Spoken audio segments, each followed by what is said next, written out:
Xin chào các bạn. Mỹ hiện là siêu cường duy nhất trên thế giới và từ lâu quốc gia này đã xem viện trợ quốc tế như một trong những công cụ chủ chốt trong chính sách đối ngoại. Đặc biệt là kế hoạch Marshall, vốn đã góp phần tái thiết toàn diện Tây Âu sau Thế chiến thứ hai, hay hiện nay là những khoản hỗ trợ hàng tỷ đô la cho y tế, giáo dục và an ninh ở nhiều quốc gia khác. Tất cả đã cho thấy Washington luôn biết cách chi tiền để mở rộng tầm ảnh hưởng. Và câu hỏi được đặt ra là tại sao một quốc gia tư bản như Mỹ lại không ngần ngại vung hàng đống tiền cho các quốc gia khác? Liệu trong nhiệm kỳ thứ hai của Tổng thống Donald Trump, họ có thay đổi hoàn toàn chiến lược viện trợ quốc tế hay không? Trong video hôm nay, các bạn hãy cùng chúng mình tìm hiểu về vấn đề này nha.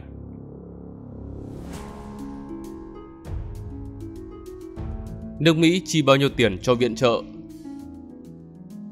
Theo số liệu năm 2024, chính quyền Washington đã chi tới 60,6 tỷ đô la cho viện trợ quốc tế và đứng đầu thế giới về con số tuyệt đối. Xét về cơ cấu phân bổ, các khoản viện trợ đã được chia thành nhiều lĩnh vực khác nhau, trong đó có 23,3% dành cho hòa bình và an ninh, 22,5% cho y tế, 17,9% cho viện trợ nhân đạo, 15,2% cho phát triển kinh tế, 12,1% cho hỗ trợ chương trình, 4,1% cho dân chủ, nhân quyền và quản trị, 2,3% cho giáo dục và dịch vụ xã hội, 2% cho đa ngành và chỉ 0,6% cho môi trường. Còn theo cách tính toán khác mang tính tổng quát hơn thì có 47,8 tỷ đô la dành cho kinh tế, tức là 78,9% và 12,8 tỷ đô la dành cho quân sự, tức là 21,1%. Tuy nhiên, con số thực tế về ảnh hưởng tài chính của Mỹ ra nước ngoài có thể lớn hơn rất nhiều so với thống kê chính thức. Thông qua các chương trình bán hàng quân sự nước ngoài, các quốc gia được chấp thuận có thể mua vũ khí, đạn dược, thiết bị và dịch vụ của Mỹ, với chính phủ đóng vai trò là bên môi giới hoặc là trung gian. Trong năm tài chính 2024, doanh số bán hàng như vậy đạt tổng cộng 117,9 tỷ đô la, cao hơn nhiều so với mức 80,9 tỷ đô la của năm trước. Không chỉ vậy, các quốc gia đồng minh và đối tác cũng có thể tự mua vũ khí từ các nhà sản xuất của xứ Cờ Hoa và không cần sự can thiệp của chính phủ Washington. Tuy nhiên, hoạt động này vẫn chịu sự kiểm soát nghiêm ngặt theo luật pháp Mỹ với các quy định rõ ràng về đối tượng mua, mặt hàng được bán và loại vũ khí có thể xuất khẩu. Trong năm 2024, tổng doanh số bán hàng thương mại trực tiếp đạt 200,8 tỷ đô la, tăng so với mức 157,5 tỷ đô la của năm trước. Trong số 60,6 tỷ đô la viện trợ chính thức, thì Cơ quan Phát triển Quốc tế Mỹ đã phân phối 35,44 tỷ đô la, tức là 58,1%, còn Bộ Ngoại giao chi ra 18,59 tỷ đô la, tương đương với 30,5%, số tiền 11,4% còn lại được các đơn vị khác sử dụng.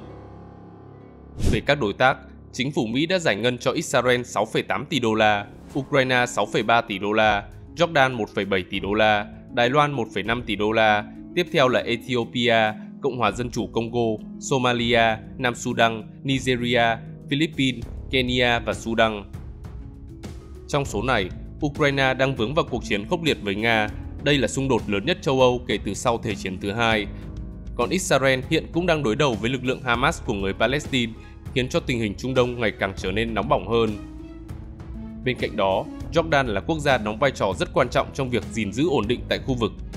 Trong khi Đài Loan và Philippines đều được coi như những chốt chặn quan trọng ở biển Hoa Đông và Biển Đông, khi cả hai đều là một phần của chuỗi đảo thứ nhất, qua đó giữ vai trò then chốt trong việc kiềm chế sự mở rộng của Trung Quốc tại khu vực châu Á-Thái Bình Dương. Còn lại là các quốc gia châu Phi hạ Sahara, nơi nổi tiếng với sự nghèo nàn và lạc hậu, với tình hình bất ổn kéo dài hàng thập kỷ. Có thể thấy, chiến lược viện trợ của Mỹ rất đa dạng, thể hiện nhiều vai trò khác nhau, từ quân sự và chính trị cho tới kinh tế, y tế, nhân đạo và môi trường. Ở mỗi quốc gia đối tác, họ lại có một mục đích khác nhau, nhưng tự chung lại thì chính quyền Washington vẫn luôn muốn giữ vị thế siêu cường toàn cầu và lãnh đạo thế giới.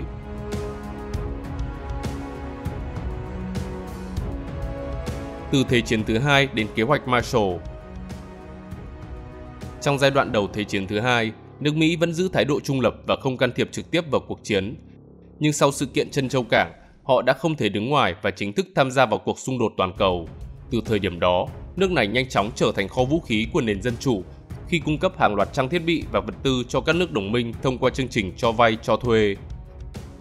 Cụ thể thì Mỹ đã gửi đi đủ loại hàng hóa thiết yếu, từ xe tăng, máy bay, tàu chiến, vũ khí, thiết bị xây dựng cho đến quần áo, hóa chất và lương thực. Tính đến khi chiến tranh kết thúc, họ đã viện trợ cho một lượng vật tư trị giá 50,1 tỷ đô la, tương đương với 890,1 tỷ đô la theo thời giá năm 2025 và chiếm khoảng 17% tổng chi phí chiến tranh của Mỹ lúc ấy. Có khoảng 40 quốc gia nhận được viện trợ từ chương trình này, trong đó Anh nhận được 31,2 tỷ đô la, Liên Xô là 11,3 tỷ đô la, Pháp là 3,2 tỷ đô la, Trung Hoa Dân Quốc nhận 1,6 tỷ đô la và phần còn lại được phân bổ cho nhiều nước khác. Hầu như tất cả các lực lượng chống phát xít trên toàn thế giới, từ phong trào nước Pháp tự do của Charles de Gaulle, chính phủ Ba Lan lưu vong, Hà Lan và Na Uy cho tới Australia, New Zealand, Brazil, Paraguay và Peru đều được xứ cờ hoa viện trợ vật chất. Trong một dạ tiệc tại hội nghị Tehran diễn ra vào tháng 10 năm 1943, Stalin thậm chí còn tuyên bố rằng nếu không có trang bị của Mỹ, phe đồng minh không bao giờ có thể chiến thắng trong cuộc chiến. Trên thực tế, Liên Xô đã nhận được không ít hàng hóa, bao gồm 400.000 ô tô các loại, 14.000 máy bay, 8.000 máy kéo, 13.000 xe tăng, 1,5 triệu chiếc chăn, 15 triệu đôi ủng quân đội, 107 tấn bông, 2,7 triệu tấn sản phẩm dầu và 4,5 triệu tấn lương thực thực phẩm. Đáng chú ý là Mỹ không đòi nợ sau chiến tranh vì họ hiểu rằng không thể so sánh viện trợ vật chất với những hy sinh to lớn về sinh mạng của các lực lượng chống phát xít trên thế giới. Tuy nhiên vẫn tồn tại một trường hợp ngoại lệ khi nước này yêu cầu Liên Xô phải hoàn trả 1,3 tỷ đô la, tức là 11,5% số tiền viện trợ. Nhưng phía Moscow chỉ đồng ý trả 170 triệu đô la, từ đó đã gây ra một căng thẳng ngoại giao trong thời gian dài. Không chỉ vậy, sau khi Thế chiến thứ hai kết thúc, Mỹ và Liên Xô trở thành hai siêu cường toàn cầu, còn châu Âu thì gần như tan nát khi trở thành chiến trường chính của cuộc xung đột đẫm máu. Nhiều quốc gia Tây Âu rơi vào suy thoái nặng nề về thất nghiệp lan rộng, tiền mặt khan hiếm, cùng tình trạng đói nghèo và vô gia cư hoành hành do cơ sở hạ tầng bị phá hủy nghiêm trọng. Giới hoạch định chính sách Mỹ coi đây là tình hình đầy nguy hiểm bởi trong thời kỳ chiến tranh lạnh đang phát triển, tình trạng kinh tế thiếu thốn ở Tây Âu có thể trở thành mảnh đất màu mỡ cho công tác tuyên truyền của Liên Xô. Họ cũng rút ra bài học từ Thế chiến thứ nhất, đó là việc trừng phạt nặng nề quốc gia bại trận chỉ càng làm tăng thêm ý định phục thù. Trái lại, một châu Âu thịnh vượng và hội nhập sẽ là nền tảng vững chắc cho nền hòa bình lâu dài. Với ý tưởng như vậy, kế hoạch Marshall đã được triển khai và nước Mỹ đã tiến hành viện trợ cho châu Âu 13,3 tỷ đô la, tương đương với 236 tỷ đô la vào năm 2025. Mục tiêu của họ là xây dựng lại các khu vực bị chiến tranh tàn phá, xóa bỏ rào cản thương mại, hiện đại hóa công nghiệp và ngăn chặn sự lây lan của chủ nghĩa cộng sản. Trong đó, Anh nhận được nhiều nhất với 26%, tiếp theo là Pháp với 18% và Tây Đức với 11%. Ngoài ra thì những nước khác cũng được hỗ trợ là Áo, Thụy Sĩ, Luxembourg, Bỉ, Hà Lan, Ireland, Iceland, Đan Mạch, Na Uy, Thụy Điển, Bồ Đào Nha, Ý, Hy Lạp và Thổ Nhĩ Kỳ. Riêng Tây Ban Nha là quốc gia Tây Âu duy nhất bị loại trừ khỏi kế hoạch Marshall do chế độ Francisco Franco dù trung lập trong Thế chiến nhưng vẫn có xu hướng thân phát xít. Còn các nước Đông Âu, dưới sức ép của Liên Xô cũng không nhận viện trợ của Mỹ. Tuy nhiên vẫn có một ngoại lệ, đó là Nam Tư.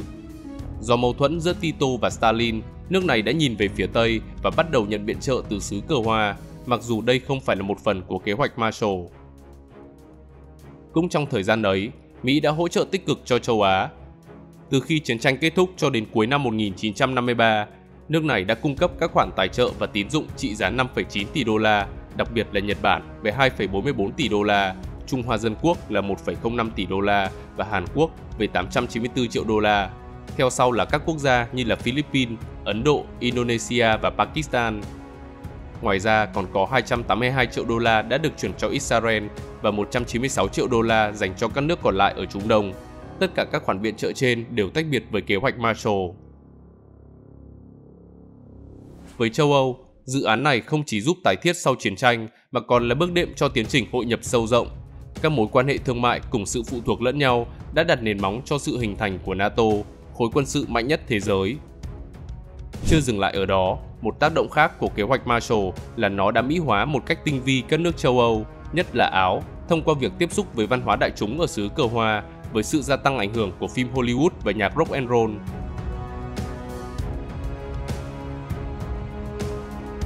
Viện trợ quân sự và mối lo an ninh.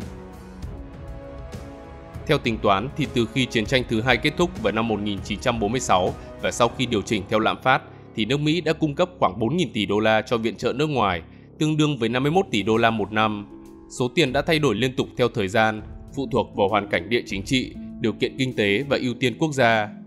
Vào thời kỳ đỉnh cao năm 1949, viện trợ nước ngoài của họ đã lên tới gần 100 tỷ đô la với bối cảnh của căng thẳng chiến tranh lạnh, trong khi mức thấp nhất là dưới 25 tỷ đô la vào năm 1997 khi mà Liên Xô là đối thủ lớn nhất không còn tồn tại. Đặc biệt, từ năm 1946 đến năm 2024 đã có hơn 1.000 tỷ đô la, tức là khoảng 25% tổng số viện trợ nước ngoài của Mỹ đã được chuyển đến 5 quốc gia, đó là Israel 337 tỷ đô la, Ai Cập 198,9 tỷ đô la, Việt Nam Cộng Hòa 193,8 tỷ đô la, Afghanistan 168,5 tỷ đô la và Hàn Quốc 127,6 tỷ đô la. Nói về Israel, quốc gia này luôn được coi là đồng minh quan trọng bậc nhất của Mỹ tại Trung Đông. Họ tồn tại như một ốc đảo dân chủ, lạc lõng giữa khu vực nóng bỏng nhất trên thế giới, với xung quanh toàn là những quốc gia Hồi giáo đối địch. Hơn nữa, cộng đồng Do Thái tại Mỹ dù chiếm số ít chỉ với 2,4% dân số, nhưng lại đóng vai trò quan trọng trong cả kinh tế, chính trị và truyền thông. Không chỉ đơn thuần hỗ trợ về tài chính, Washington còn giúp Tel Aviv phát triển các loại vũ khí hiện đại nhất, điển hình như hệ thống phòng thủ tên lửa nhiều tầng, bao gồm Iron Dome, David's Sling và Arrow, trong khi Israel cũng sở hữu những dòng máy bay hiện đại nhất như là F-16 và F-35 Lightning II. Nhờ vậy mà nhà nước Do Thái có ưu thế vượt trội trên không, tạo ra một sức uy hiếp đáng kể với những quốc gia đối địch trong khu vực.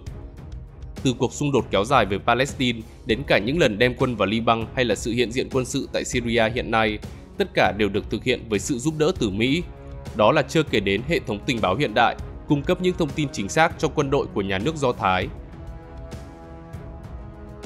Còn với Ai Cập, nơi đây từng là đối thủ hàng đầu của Israel với các cuộc chiến nổi bật như là chiến tranh 6 ngày năm 1967 và Yom Kippur năm 1973. Tuy nhiên dưới vai trò trung gian của Mỹ thì hai bên đã ký hiệp định chạy David vào năm 1978. Từ đó Ai Cập trở thành quốc gia đầu tiên ký hòa ước với Israel, làm thay đổi cục diện Trung Đông và cho thấy rõ sự chuyển hướng từ đồng minh Liên Xô sang thân Mỹ. Về phía Washington, Mỹ đã liên tục viện trợ cho Ai Cập nhằm duy trì hòa bình với Israel và ổn định khu vực. Bên cạnh đó, Ai Cập cũng giữ vai trò quan trọng trong cuộc chiến chống chủ nghĩa Hồi giáo cực đoan ở Trung Đông, Bắc Phi. Đây là nơi khai sinh ra nhóm anh em Hồi giáo, tổ chức bị coi là cực đoan và từng nhiều lần âm mưu lật đổ chính quyền.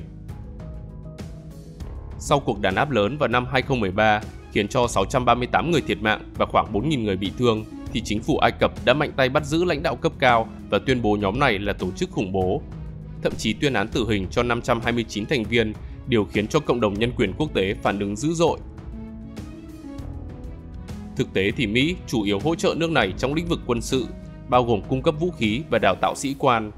Vào năm 2023, tổng viện trợ đạt 1,47 tỷ đô la, đưa Ai Cập vào top 5 quốc gia nhận viện trợ nhiều nhất từ Mỹ. Tuy nhiên, sang năm 2024, con số này giảm mạnh xuống còn 246 triệu đô la. Nguyên nhân chủ yếu do chính quyền Tổng thống LCC bị cáo buộc vi phạm nhân quyền nghiêm trọng như là kiểm soát báo chí, đàn áp xã hội dân sự và bắt giữ hàng ngàn tù nhân chính trị. Tiếp theo là Ai Cập còn mua sắm vũ khí từ Nga và hợp tác với Trung Quốc trong khuôn khổ vành đai và con đường. Do đó Washington tỏ ra nghi ngờ về sự trung lập chiến lược của Cairo và sử dụng viện trợ như một công cụ để gây áp lực. Đối với Việt Nam Cộng Hòa, Mỹ từng hao tâm tổn sức để ngăn cản làn sóng đỏ từ Đông Dương lan ra toàn châu Á, dựa theo học thuyết domino.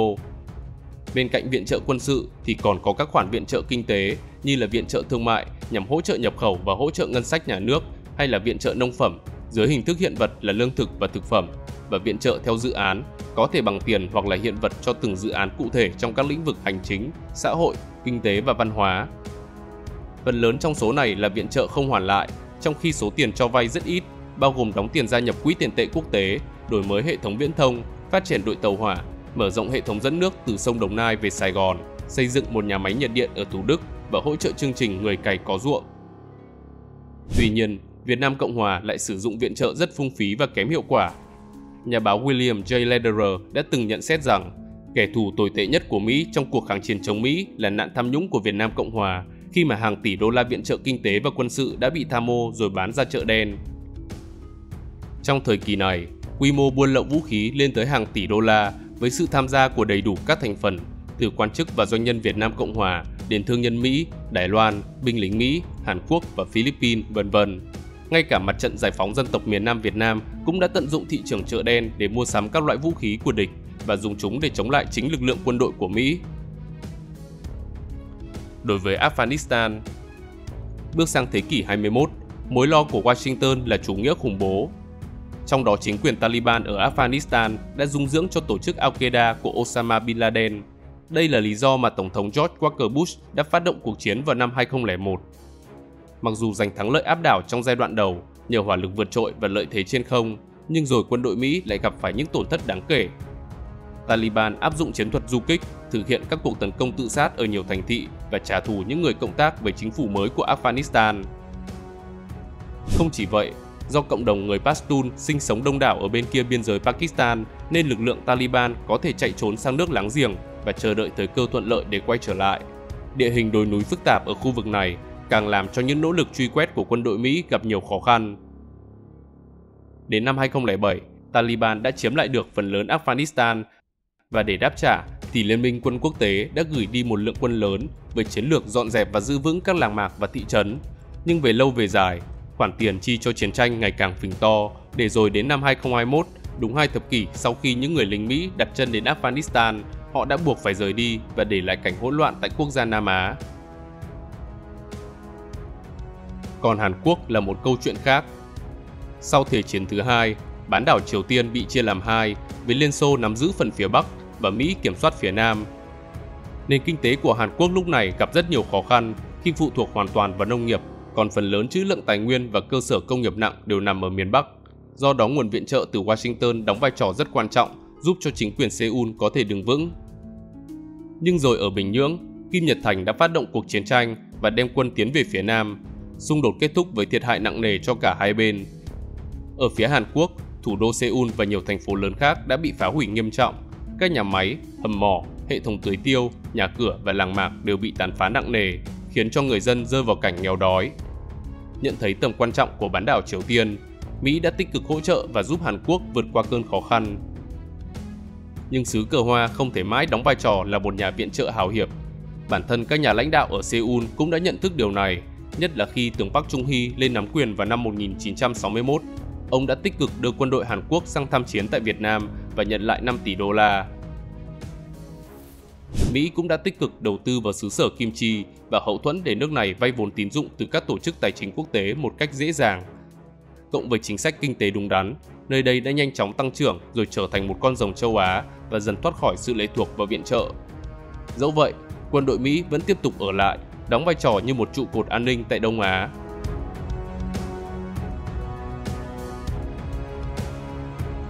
Hỗ trợ đối thủ và nghịch lý nhân đạo. Bên cạnh những toan tính chính trị, Mỹ còn nhiều lần thể hiện vai trò người cứu hộ toàn cầu thông qua các chiến dịch viện trợ nhân đạo. Qua đó vừa để khẳng định vị thế lãnh đạo quốc tế, vừa để xây dựng hình ảnh một siêu cường có trách nhiệm và lòng trắc ẩn. Nhưng lý tưởng nhân đạo không phải lúc nào cũng mang lại kết quả như mong muốn, nhất là khi nó va chạm với thực tế phức tạp của địa chính trị và các chính quyền phi dân chủ. Sau Thế chiến thứ nhất, châu Âu đã xảy ra nạn đói, nhất là tại Nga, với tình hình thê thảm hơn cả. Ước tính có khoảng 100.000 người chết đói mỗi tuần và người dân ở nhiều vùng buộc phải ăn cỏ trộn với xương nghiền, cũng như ăn thịt đủ loại sinh vật, từ ngựa, chó, mèo, chuột cho đến cả rơm trên mái nhà. Trước thảm cảnh đó, chính quyền của Tổng thống Mỹ Herbert Hoover đã huy động 100 triệu đô la, tương đương với 1,78 tỷ đô la ngày nay để hỗ trợ. Trong khi người dân nước này cũng đóng góp thêm 100 triệu đô la nữa. Nhờ vậy mà có tới 4 triệu tấn hàng hóa cứu trợ được đưa đến 23 quốc gia châu Âu đang bị chiến tranh tàn phá. Với nước Nga, chính quyền Washington đã đạt được một thỏa thuận về việc cung cấp bữa ăn cho hàng triệu người mỗi ngày. Tới tháng 8 năm 1921, cơ quan cứu trợ Mỹ mở tới 19.000 bếp ăn để nuôi sống 10,5 triệu mỗi ngày, với thực đơn đơn giản là ngô hạt, sữa đặc, cacao, bánh mì trắng và đường, toàn bộ đều là hàng nhập khẩu. Tổ chức này còn mở các mái trú cho người vô gia cư và trẻ mồ côi, cũng như phát động một chiến dịch chống dịch sốt phát ban. Tuy nhiên, các hoạt động của cơ quan cứu trợ Mỹ đã bị đóng cửa vào ngày 15 tháng 6 năm 1923 sau khi người ta phát hiện ra rằng chính quyền Nga đã tiếp tục xuất khẩu ngũ cốc. Một ví dụ khác là Ethiopia. Vào năm 1974, tướng Mengistu Haile Mariam lật đổ hoàng đế Haile Selassie và đánh dấu sự kết thúc của triều đại Solomon đã cai trị đất nước Đông Phi từ thế kỷ 13. Thay vào đó là sự khởi đầu của chính quyền Derg, một nhà nước thân với Liên Xô. Từ đây, đất nước nhanh chóng rơi vào nội chiến, xung đột với Somalia, khủng hoảng nông nghiệp và nạn hạn hán khốc liệt vào năm 1983 đã đẩy hàng triệu người đến bờ vực chết đói. Do đó, các tổ chức quốc tế đã kêu gọi những nước lớn tiến hành viện trợ để cứu vãn tình hình. Tại Mỹ, người đứng đầu Nhà Trắng khi đó là Tổng thống Ronald Reagan, ban đầu tỏ ra không muốn trợ giúp một quốc gia đồng minh của Liên Xô. Nhưng cuối cùng, trước làn sóng kêu gọi toàn cầu, đặc biệt là sau hiệu ứng xã hội mạnh mẽ của ca khúc We Are The World do Michael Jackson và Lionel Richie sáng tác, Washington đã đồng ý tạm bỏ qua chuyện chính trị để viện trợ cho Ethiopia. Đáng tiếc là chính quyền Đức lại tận dụng thời cơ ấy để thu giữ hàng hóa cứu trợ và phân phối cho các khu vực do lực lượng nổi dậy kiểm soát. Kết quả là cuộc nội chiến càng trở nên khốc liệt hơn và cuộc sống của người dân chìm trong khốn khổ. Theo ước tính, nạn đói khiến cho 1,2 triệu người thiệt mạng, 400.000 người tị nạn ra nước ngoài, 2,5 triệu người phải di rời trong nước và gần 200.000 trẻ mồ côi. Điều này đã tạo ra nghịch lý nhân đạo rằng liệu có nên viện trợ cho Ethiopia để chính quyền Đức kéo dài hơi tàn hay là cứ để cho nó sớm sụp đổ và chờ đợi nhà nước mới phân phối hàng hóa một cách hiệu quả hơn.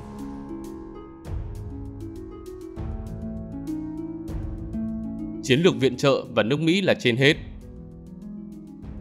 Đối với Mỹ, viện trợ là công cụ hiệu quả để thể hiện vị thế siêu cường toàn cầu, giúp duy trì ảnh hưởng tại những điểm nóng chiến lược.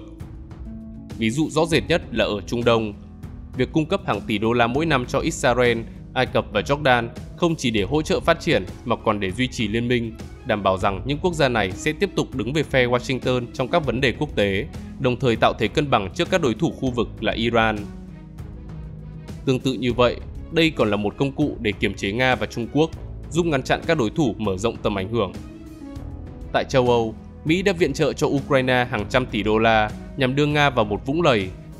Còn trên phạm vi thế giới, kế hoạch xây dựng lại tốt hơn của Tổng thống Joe Biden trị giá 1.900 tỷ đô la đã cạnh tranh trực tiếp với sáng kiến vành đai và con đường của Chủ tịch Tập Cận Bình. Ngoài ra, hành động vung tiền ấy là một phần trong liên minh chiến lược toàn cầu của họ. Dù là siêu cường duy nhất trên thế giới, nhưng nước này không thể đơn độc xử lý tất cả các cuộc khủng hoảng mà cần có hệ thống đồng minh hỗ trợ. Các quốc gia nhận tiền của Mỹ có thể chấp nhận để quân đội nước này đồn trú, từ đó giúp Mỹ xây dựng mạng lưới căn cứ quân sự rộng khắp và dễ dàng triển khai lực lượng đến các điểm nóng trên toàn cầu, từ châu Âu, châu Phi, Trung Đông cho đến Thái Bình Dương. Sự hào phóng còn giúp cho Mỹ ngăn ngừa và làm chậm sự phát triển của các mối đe dọa phi truyền thống như là chủ nghĩa khủng bố, di cư bất hợp pháp, dịch bệnh và tội phạm xuyên quốc gia. Tại những quốc gia nhiều bất ổn như ở Trung Đông, Bắc Phi và châu Phi hạ Sahara, chương trình viện trợ không chỉ cung cấp nhu yếu phẩm mà còn nhằm xây dựng nhà nước, đào tạo lực lượng an ninh và hỗ trợ chính quyền địa phương. Nhờ đó, Mỹ sẽ giảm nguy cơ hình thành các vùng đất vô chính phủ, nơi cực đoan nảy nở và tránh được những can thiệp quân sự tốn kém. Không chỉ vậy, việc viện trợ nhân đạo, y tế và giáo dục chính là một dạng quyền lực mềm. Đây là cách để quảng bá một mô hình dân chủ và các giá trị phương Tây. Điển hình như Tổng thống Herbert Hoover, dù không có thiện cảm với Liên Xô nhưng vẫn đồng ý hỗ trợ nước này để tăng cường hình ảnh và chứng minh sự yêu Việt của chế độ tư bản. Quan trọng hơn hết, không ai cho không ai cái gì. Việc nhận viện trợ từ Mỹ cũng có nghĩa là phải cân nhắc các chính sách để không làm mất lòng nước này. Vì vậy, nhiều quốc gia từng là kẻ thù như là Nhật Bản, Đức hay là Ý đã dần trở thành đối tác thân thiết, đồng thời phải mở đường cho các doanh nghiệp Mỹ vươn xa. Tuy nhiên, không phải ai cũng đồng ý với cách làm như vậy, điển hình là Tổng thống Donald Trump. Kể từ khi bắt đầu nhiệm kỳ thứ hai, ông đã ký một sắc lệnh hành pháp cho tạm dừng hầu hết các khoản viện trợ nước ngoài trong vòng 90 ngày, mục đích là nhằm đánh giá lại tính hiệu quả của chúng và xem có phù hợp với chính sách nước Mỹ trên hết hay không. Sau đó, ông còn cắt giảm mạnh ngân sách của USAID, cơ quan phát triển lớn nhất thế giới, chấm dứt 86% chương trình viện trợ, đóng cửa trụ sở và sa thải gần như toàn bộ 10.000 nhân viên. Đồng thời Washington cũng rút khỏi nhiều sáng kiến toàn cầu về khí hậu, y tế và giáo dục. Ngay lập tức, nhiều tổ chức quốc tế đã tỏ ra lo lắng khi Mỹ là nhà tài trợ lớn nhất cho Liên Hợp Quốc với đóng góp khoảng 14 tỷ đô la trong năm 2024 và chiếm 47% tổng ngân sách viện trợ nhân đạo toàn cầu của tổ chức này. Trong giai đoạn 2024 đến 2025, đây còn là nhà tài trợ lớn nhất của Tổ chức Y tế Thế giới với số tiền ước tính là 988 triệu đô la, chiếm khoảng 14% trong tổng ngân sách 6,9 tỷ đô la. Nhưng ông Trump đã gây sốc khi tuyên bố rằng Mỹ sẽ chính thức rút khỏi các tổ chức này vào năm 2026. Nhìn chung, việc Mỹ đã sẵn sàng chi tiền trên khắp thế giới không đơn giản là vì lòng tốt, mà có lẽ là do đây là cách rẻ hơn để bảo vệ lợi ích riêng, bởi viện trợ đã giúp ngăn chặn khủng hoảng từ xa, ổn định các vùng bất ổn, tạo đồng minh và mở rộng ảnh hưởng toàn cầu. Tuy nhiên dưới thời ông Trump, chính sách này đang bị thu hẹp đáng kể, và khi viện trợ bị cắt giảm thì không chỉ các tổ chức quốc tế trao đảo mà chính vai trò lãnh đạo toàn cầu của Mỹ cũng lung lay. Câu hỏi được đặt ra là liệu đây chỉ là một giải pháp tạm thời để siết chặt ngân sách, hay là nước này đang chuẩn bị cho một chiến lược dài hơi khác để tái định hình vai trò toàn cầu của mình? Các bạn nghĩ sao về vấn đề này? Hãy để lại bình luận bên dưới nha. Xin chào và hẹn gặp lại các bạn trong những video tiếp theo.